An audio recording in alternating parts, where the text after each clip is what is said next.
Recém-adquirido pelo Grupo City, veja como o Bahia, um dos maiores detentores de títulos da Copa do Nordeste, chega para o Regional de 2023.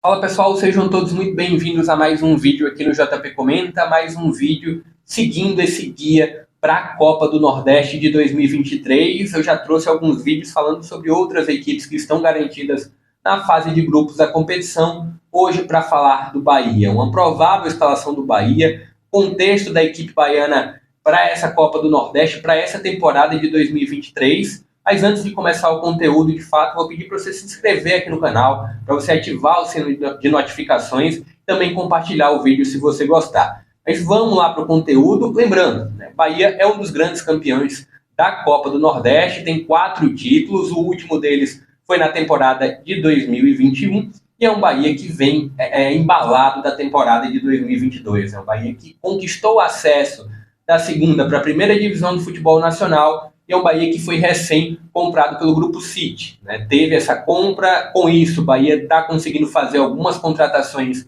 históricas para o clube, uma delas foi a do Biel. Né? O Biel que custou mais de 10 milhões, jogador revelado pelo Fluminense, que chegou a ser emprestado para o Grêmio e agora chega ao Bahia. Bahia que traz outras peças um pouco mais jovens também, eu vou trazer isso na provável escalação do time para essa Copa do Nordeste. É um Bahia que é um dos maiores campeões, é um Bahia que chega com uma expectativa de pelo menos buscar aí uma vaga, pelo menos na final da competição. É um Bahia que vem com várias reformulações.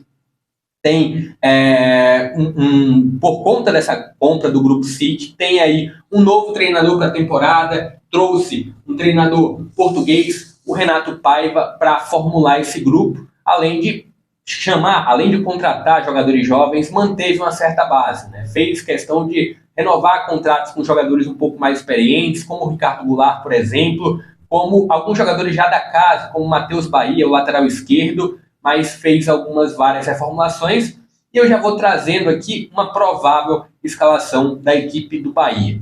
Bahia que pode ter no gol tanto o Marcos Felipe como o Danilo Fernandes, na lateral direita o Borel. Lembrando que eu estou trazendo essa escalação provável em um período ainda de contratações, um período em que as equipes podem ser reformuladas. O Bahia ainda nem estreou de fato no Campeonato Baiano. Mas na lateral direita o Borel deve ser esse lateral. Olhando para a zaga, tem a opção aí do Canu, tem a opção do Marcos Vitor e também do Davi Duarte. São 3 zagueiros que têm a tendência de atuar mais pelo lado direito, e o Raul Gustavo tem uma tendência de atuar como zagueiro esquerdo. Eu apostaria numa zaga com o Canu e o Raul Gustavo. Né? Raul Gustavo, ex-Corinthians, Canu ainda jovem também, uma grande promessa aí do futebol, vindo do Botafogo, e aí fica essa dupla de zaga, Canu e Raul Gustavo é a tendência. Mas tem essas outras opções aí com o Marcos Vitor e também com o Davi Duarte. Olhando a lateral esquerda, além do Matheus Bahia, chega o equatoriano Juanes Chaves. Juanes Chaves que estava no Independente Del Valle, tem apenas 20 anos, então o lateral esquerdo que é uma aposta aí do Grupo City, para quem sabe ir muito bem no Brasileiro e quem sabe fazer um caixa aí, trazer um retorno financeiro, que obviamente é o que a empresa quer também. Olhando já para o meio de campo. Meio de campo, a tendência muito forte do Rezende, que é um excelente jogador, um excelente volante, está nesse meio de campo. Tem uma situação, o Diego Rosa, que chega para essa temporada, um cara muito jovem ainda, 20 anos, mas pode sim brigar um pouco por essa posição no meio de campo. O Nicolas Acevedo, uruguaio, também é um jogador que pode fazer uma briga nesse meio de campo, mas eu já vejo uma possibilidade de jogar o Rezende e o Acevedo, os dois juntos nesse meio de campo do Bahia. Outro jogador que pode disputar a posição com o Acevedo é o próprio Diego Rosa. Um pouco mais avançado, o experiente Ricardo Goulart, que participou do acesso do Bahia para a primeira divisão, teve o contrato renovado. Danielzinho, na verdade Daniel, né? Parou de ser chamado Danielzinho, Daniel também é uma opção para esse meio de campo, e o Lucas Mugni também é uma opção, mas eu acho que fica mais aí entre o Daniel e o Ricardo Goulart. Não descarto o Bahia trazer nova peça para esse meio de campo, para usar a 10 de fato do Bahia, mas esses 3 jogadores têm a tendência de, pelo menos na Copa do Nordeste, estarem presentes entre os 11 iniciais.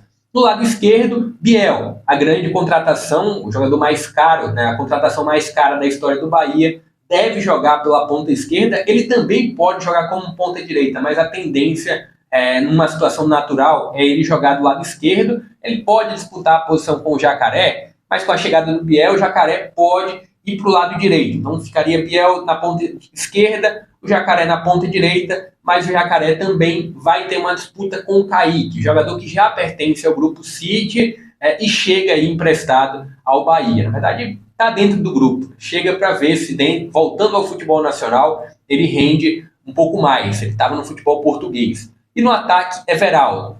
Tem outras peças que podem aparecer sim, mas acredito que essa é a provável do Bahia para a fase de grupos, pelo menos para iniciar a fase de grupos da Copa do Nordeste. Repetindo, o Marcos Felipe no gol, o Danilo Fernandes também é uma opção para a meta, fica entre esses dois goleiros, o Borel na lateral direita, Canu e o Raul Gustavo na zaga. Tem as outras opções que eu coloquei no campinho para você observar, principalmente para buscar uma vaga nessa zaga direita, mas a tendência é ser Canu e Raul Gustavo. Do lado esquerdo ali, o Chaves e o Matheus Bahia, né, dois jogadores que tendem a brigar muito pela posição. Não vejo ainda, talvez o Matheus Bahia, por já estar no grupo, tenha preferência pela lateral esquerda. O Bahia que inclusive perdeu, na verdade saiu o Luiz Henrique, né, que era um lateral esquerdo da temporada de 2000, ao lado do Matheus Bahia da temporada 2022. Luiz Henrique foi para o CRB. Então fica essa briga entre o Chaves e o Matheus Bahia. No meio de campo, aposto muito no Rezende começando. O Acevedo e o Diego Rosa vão brigar, mas a tendência é que o uruguaio tenha preferência, então ficaria Rezende e Acevedo. E ali na frente, o Ricardo Goulart e o Daniel tendo preferência sobre o Mug. No ataque, Biel, Kaique ou Jacaré do lado direito e o Everaldo no comando de ataque. Essa é a minha provável. Eu gostaria que você comentasse aqui se você discorda, se você tem outra opinião do Bahia. Bahia que se livrou saíram alguns jogadores, na verdade, da equipe do Bahia. O Luiz Henrique, que eu acabei de citar. O Davó foi para o Cruzeiro, não pertencia ao Bahia, ele chegou emprestado para a temporada de 2022, foi muito bem, mas não teve o contrato renovado, e aí ele vai para o Cruzeiro. Outro jogador que terminou saindo foi o Rodalega, né? Jogador que era para ser o grande 9 da temporada de 2022, mas não rendeu tanto assim. E aí, como eu disse, o Everaldo deve ocupar essa posição ali um pouco mais avançado no comando de ataque do Bahia. E a expectativa para o Bahia nessa Copa do Nordeste é chegar muito longe. É claro que é uma equipe ainda em formação, uma equipe que tem limitações sim, ainda necessita de um lateral direito, principalmente, ainda necessita, eu vejo que o Kaique é uma aposta do próprio Grupo City, já pertence ao Grupo City, mas é uma aposta. Não sei como o Everaldo vai sair tão bem assim, se ele vai sair tão bem assim. E o Biel é ainda um jogador muito jovem. Claro que em alguns momentos, uma contratação de peso, você joga muita responsabilidade, você coloca muito dinheiro numa contratação, você joga muita responsabilidade para que o jogador renda. Talvez o Biel não saia tão bem, principalmente nesse início. Pode ser um período de adaptação. Mesmo assim, acredito em um Bahia chegando longe, quem sabe numa semifinal ou até mesmo em uma final. Lembrando que o Bahia está repetindo, vai jogar a primeira divisão do futebol nacional, vai encontrar um Ceará que caiu para a Série B, vai encontrar um Sport que está na Série B também, outras equipes que estão bem estruturadas, mas que estão com um orçamento um pouco menor. Então o Bahia chega forte financeiramente, estruturalmente, mas ainda assim é um Bahia em um processo de formação. Mas acredito que dá para chegar numa final e quem sabe beliscar um título. Lembrando, Bahia tem 4 títulos, quem sabe conquista aí o 5º. Novamente vou pedir para você se inscrever aqui no canal, para você ativar o sininho de notificações e você deixar o like se você gostou do vídeo e também compartilhar com algum amigo seu que você saiba que tem interesse no futebol nordestino principalmente. Vou ficando por aqui, até a próxima.